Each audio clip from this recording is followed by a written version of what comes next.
participação e engajamento.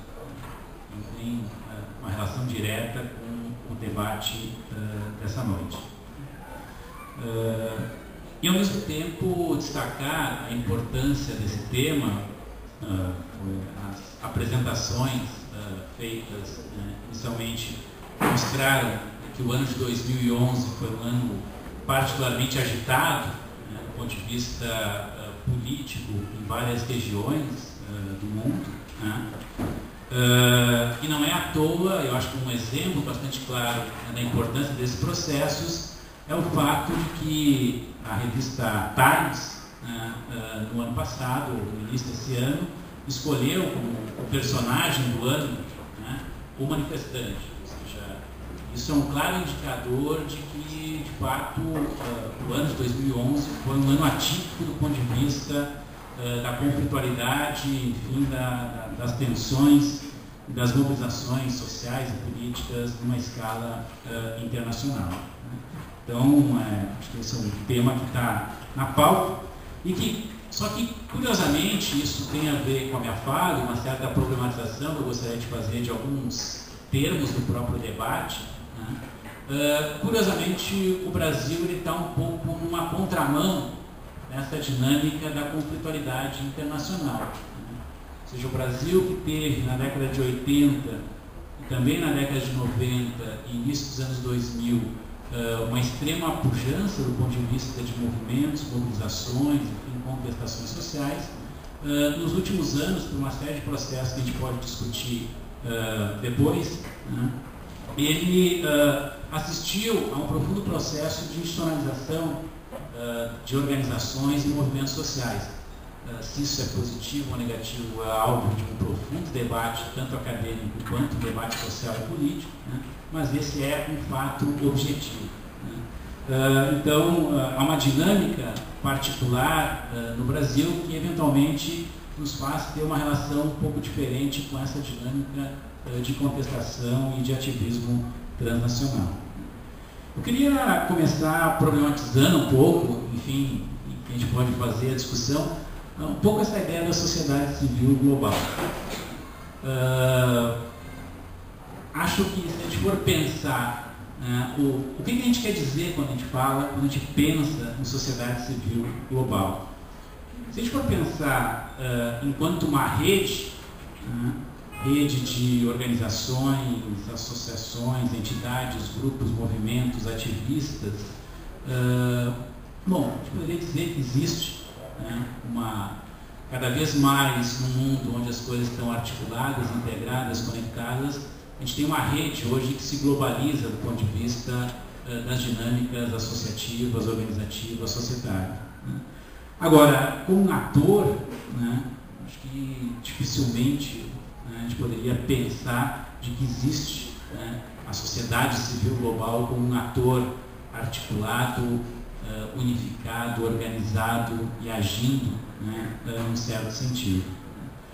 Porque me parece que, e mesmo quando a gente for pensar em rede, me parece que é uma rede que ela tem grupos, clusters de organizações altamente conectados numa escala local e nacional, e na verdade nós temos mediadores, conectores, enfim, que ligam diferentes dinâmicas locais, nacionais, tanto entre si como em relação a processos de caráter mais global. Então isso me parece que é importante a gente clarear os termos do debate, porque me parece que há muita confusão. Se fala de movimentos transnacionais, se fala de sociedade civil global, se fala de ativismo transnacional, quando me parece que a gente, na verdade, é preciso diferenciar pelo menos entre redes associativas, enfim, tem diferentes conformações numa escala global. É importante pensar em termos de certas coalizões que atores nacionais, locais e transnacionais formam em torno de certos temas, certos objetivos, certas pautas, certas agendas. E também podemos falar de movimentos sociais transnacionais. Apesar de que eu acho algo raro, se é que já tenhamos visto algum grande movimento social transnacional, pelo menos, bom, a gente poderia pensar talvez alguns movimentos ao longo da história, mas dificilmente eles conseguem, né, efetivamente ter um alcance global. Eles tendem a ter uma escala eventualmente um pouco maior que o nacional, mas dificilmente um alcance global. Queria chamar a atenção disso porque movimentos sociais, né, tem dois autores que eu gosto bastante, né, um é o Charles Tilly, o outro é o Sidney Tarrow, tem exatamente um livro que chama O Novo Ativismo Transnacional. Né. Eles têm um trabalho histórico, eles vão falar que movimentos sociais surgiram num período muito particular da história, que foi o século XVIII, quando se forma o Estado Nacional. A política, as instituições se nacionalizam e os conflitos sociais se nacionalizam. Ou seja, existe uma interdependência entre a constituição dos Estados Nacionais, a constituição de espaços políticos nacionais e a formação de movimentos sociais enquanto atores políticos nacionais. Até então nós tínhamos revoltas, conflitos locais, grandes erupções, enfim, né, ao longo da história, mas não propriamente movimentos sociais. Movimentos sociais é uma criação recente ao longo da história da humanidade. Então, os movimentos sociais, na verdade, eles têm uma história profundamente ligada à história do Estado Nacional. Né? E mesmo se a gente for pensar que o processo de expansão do capitalismo, né, desde o século XV, XVI, XVII, XVIII, ele é um processo de crescente unificação do mundo do ponto de vista econômico, ou seja, a constituição de um mercado efetivamente global, a constituição de uma história efetivamente global, a constituição de processos, enfim, inclusive padrões culturais de consumo de caráter global, né? Mesmo assim, durante boa parte da história, mesmo do século XX, nós temos processos econômicos altamente interligados do ponto de vista global, mas processos políticos fortemente marcados pelo caráter nacional. Né? Mesmo aquele que poderia ser considerado um grande movimento que se busca transnacionalizar, que foi o movimento socialista, né? Em grande medida, apesar da tentativa, o próprio Marx, digamos assim, que vai, né, se o capitalismo é global, né, a luta de classe, na verdade, ela não está presa nas fronteiras do Estado Nacional, tem que ser uma luta antissistêmica, não uma luta apenas do ponto de vista das fronteiras. Né? Mas mesmo assim, né, a gente vai pensar nas estratégias dinâmicas dos partidos e dos movimentos socialistas, eles foram fortemente marcados pela dinâmica, né, e pela lógica da política nacional. Bom, então o ativismo além fronteiras, né, ele não é novo. Ao longo pelo menos nos últimos séculos, ao longo do século XX, a gente vai ter uma série de dinâmicas, né, de circulação de militantes, de tentativa de construção de pautas integradas, etc. O que é a novidade, né, que pelo menos a literatura de movimentos sociais vai chamar a atenção e teria modificado um pouco esse cenário no final do século XX? É que o final do século XX, na visão de alguns autores, né, ele assiste o que a gente poderia chamar da construção de uma arena política transnacional. Né? Pela primeira vez na história, né, se constitui uma esfera, né, de ação política que transcende as fronteiras nacionais. Se constituem ou ganham ascendência instituições, problemas se tornam problemas transnacionais. Por exemplo, a questão ambiental recentemente é construída como um problema que ele é global, ele não é um problema nacional. Né? Espaços de intervenção se constituem. Um exemplo importante, né, que foi fundamental na construção de uma série de redes transnacionais foram os fóruns, enfim, os eventos da ONU, né, na área da habitação, na questão de gênero, na questão racial, na questão ambiental, né, que colocaram atores de diferentes locais e nações em contato, em relação, e possibilitaram a construção de agendas, pautas e dinâmicas de atuação de caráter transnacional. E também relações, né, que crescentemente conectam atores, organizações em diferentes partes do globo. Né? Então, esse surgimento, assim, de uma arena política transnacional que ela é uma relativa novidade, então, assim, na história, né? Ela vai criar oportunidades para a construção de atores sociais transnacionais, né? Até porque essa arena política ela também oferece recursos para esses atores, né? Muitas organizações sociais, muitos movimentos sociais passam a encontrar em organismos e instituições transnacionais fontes de financiamento, recursos para projetos, financiamento para participar de atividades, etc. Também vão construir alvos, né? Ou seja, o sistema começa a se corporificar em alguns alvos, né? Em Seattle, por exemplo, na questão da problema do alvo lá em Seattle, em 1999, a OMC, enfim, ou seja, tu começa a ter a possibilidade de ter um alvo que unifique a ação. Porque lutar contra o sistema, parece algo muito concreto, mas é algo muito vazio, ou seja, se ele não se corporifica em alguma coisa, né, é muito difícil construir a ação. E a construção de causas, efetivamente, ou seja, houve a construção, por exemplo, do neoliberalismo, da globalização corporativa, etc., como inimigos, né, contra o qual se deveria construir a mobilização. Então, essa arena política transnacional, né, que na verdade não é simplesmente uma mera expressão da globalização, né, ou seja, o Thaler, por exemplo, ele diferencia a globalização que ele vai chamar o internacionalismo, que é exatamente essa arena política internacional, é que cria, de fato, as condições para a emergência de dinâmicas, né, de ativismo e de contestação de caráter mais transnacional. Agora, a grande dificuldade, parece, da análise, eu acho que é um risco que a gente tem, é reproduzir algo que, mesmo no debate hoje sobre globalização, está relativamente superado. O debate sobre globalização, quando chega na década de 80, na década de 90, é um debate que ele mais ou menos tem uma ideia do fim do Estado Nacional, pelo menos da perda de importância do Estado Nacional, né? Hoje, a literatura contemporânea toda, né, não há dúvida de que o Estado Nacional continua sendo a unidade central de referência, né, da política, né?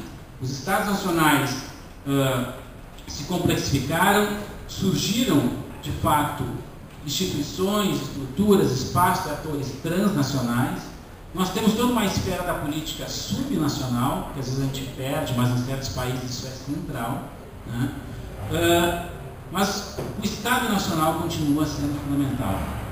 Então, ao invés de uma ideia de uma globalização que acaba e homogeneiza, digamos assim, o mundo numa arena unificada, né, da política, na verdade nós temos um jogo político com vários níveis e uma interdependência entre esses vários níveis da dinâmica política. Ou seja, nós temos processos transnacionais, nós temos processos no nível nacional, nós temos processos numa escala local, regional, né? E tudo isso numa relação de interdependência, né? Então, eu acho que isso cria, assim, uma complexidade dos processos políticos, né? O surgimento de várias organizações, atores, têm que fazer mediações, né? Tem que fazer traduções, tem que fazer apropriações, né, desses diferentes níveis, né, e que façam que tem um termo do Sinencaro que eu acho que é bastante interessante, que ele chama que, na verdade, esses ativistas transnacionais, na sua grande maioria, eles são cosmopolitas enraizados, pessoas que circulam no mundo, mas têm raízes muito claras de onde eles falam e de onde eles vêm, né? E se a gente esquece isso, né, a gente perde um pouco a dinâmica desse processo. Então, isso aparece muito quando a gente vai pensar os conflitos, né? Vocês devem conhecer o livro do Manuel Castells, A Sociedade em Rede, né? É uma trilogia de final da década de 90, foi um livro bastante importante, que foi um dos primeiros livros que trabalhou essa dinâmica, né, da transnacionalização, da conformação de redes, né, de global. Mas é muito interessante que no livro do Castells são 3 volumes, um volume chama O Poder da Identidade, que é sobre movimentos sociais e contestação, né? Certinho.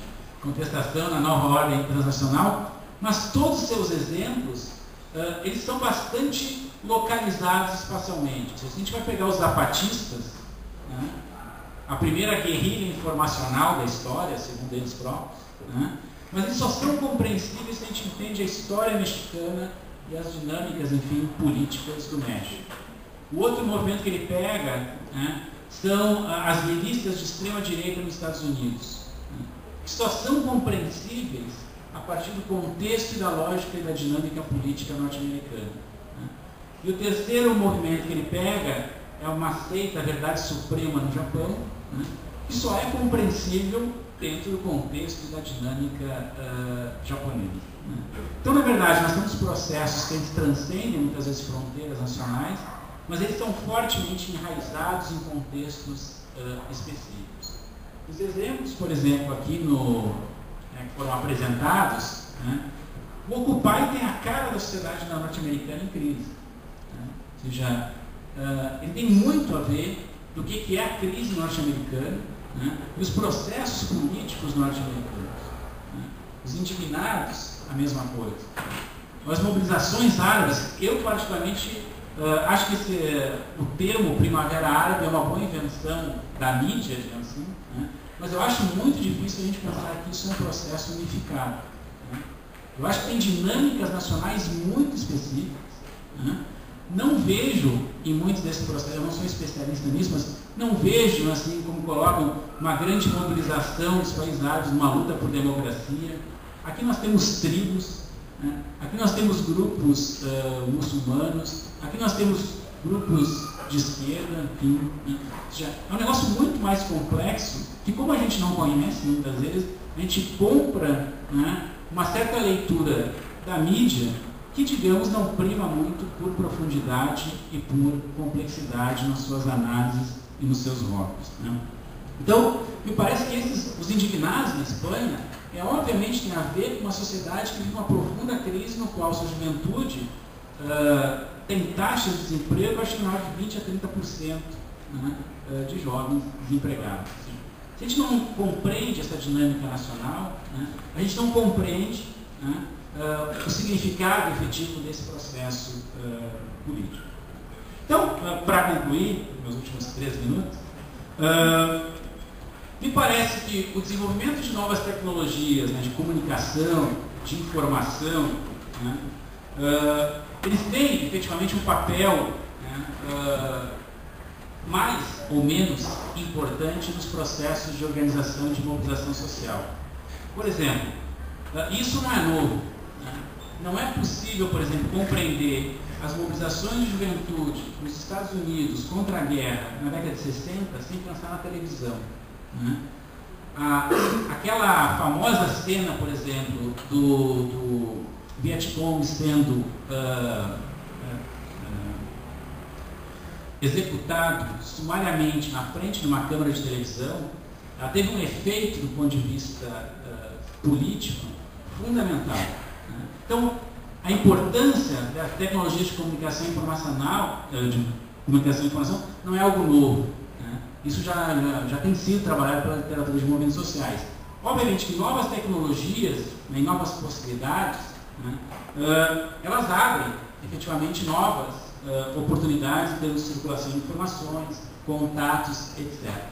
Agora, eu particularmente, não sei se por ser uma geração, né, até tem um termo aí que eu não entendi, de uma geração que não cresceu com a internet, né, que foi conhecer, digamos assim, isso depois de adulto, né, mas eu tenho um forte receio, digamos assim, de um certo determinismo tecnológico.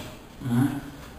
Apareceu ali uma hora uma cena que, bom, Facebook, Google, não sei o que, igual mobilizações. Né? Eu, particularmente, e baseado muito na literatura de movimentos sociais, eu não acredito. Né? Acho que a literatura de movimentos sociais enfatiza a importância do que é chamado de estruturas de mobilização, ou seja, quem se apropria dessas tecnologias para produzir mobilização. Muito, porque me parece que tanto Indignados como Occupy, como todos os movimentos sociais, eles gostam de produzir uma imagem de espontaneidade, porque isso dá uma ideia de pureza. Né? Mas, na verdade, se a gente vai ver por sob a camada, digamos assim, da espontaneidade, né, nós temos atores, organizações, indivíduos investindo pesadamente em produzir mobilização, produzir organização, produzir ativismo, né? E, eventualmente, onde a gente tem alguns agregados espontâneos que surjam de alguma chamada, eventualmente, de uma rede social dessas, eu duvido que ela dure além do ato, né? Porque se não há estruturas que mobilizem, organizem e possibilitem a reprodução da própria mobilização, ela se dissolve no seu próprio fazer, né? Então, eu acho que é importante pensar assim, o que de fato está se difundindo via as redes sociais. Eu acho que se difunde muito certos marcos interpretativos sobre a mobilização, né? Por exemplo, o ambientalismo, a defesa do meio ambiente, a questão de gênero, uma série de pautas e agendas que hoje elas são globais porque elas se difundem e se comunicam através dessas redes. Eu acho que se difunde algo que a literatura chama de repertório de ação. O repertório de ocupação de praças, claramente dá para ver que ele vai passando de um país para outro, né? Ou seja, as pessoas veem na televisão, elas veem nas redes sociais, elas aprendem, né? Porque lá deu certo, vamos repetir aqui, olha o que o pessoal está fazendo, vamos tentar fazer igual. Isso é histórico de assim nos movimentos sociais. Talvez hoje ocorra de uma forma muito mais rápida, mas é algo que sempre ocorreu. Agora, a difusão de movimento, ou seja, um movimento se expandir, né, através das redes sociais, acho que pode ocorrer, na medida em que houver estruturas de mobilização e organização que aproveitem esses instrumentos para construir isso, né? O Fórum Social Mundial é uma clara tentativa, assim, ao meu ver, não exitosa, né, de construir um grande movimento, né? Nós temos uma pesquisa do Fórum, isso para mim saltou os olhos, né? De construir um grande movimento de contestação global, né? Mas é algo bastante raro, ou seja, porque movimento significa de fato construir uma grande rede identificada a partir não só do compartilhamento do diagnóstico, ou seja, qual o problema que tem na sociedade, mas também um compartilhamento de um prognóstico, ou seja, para onde é que vai? Como é que a gente resolve esse problema? Então, dizer que nós somos contra o sistema é apenas uma parte da construção de movimento. Dizer como nós fazemos para mudar esse sistema e conseguir mobilizar uma coletividade em torno disso é a outra parte, e talvez a parte mais difícil, né? E que é fundamental para que a gente possa falar efetivamente de um movimento transnacional, né? Então seriam essas algumas questões para discutir. Obrigado.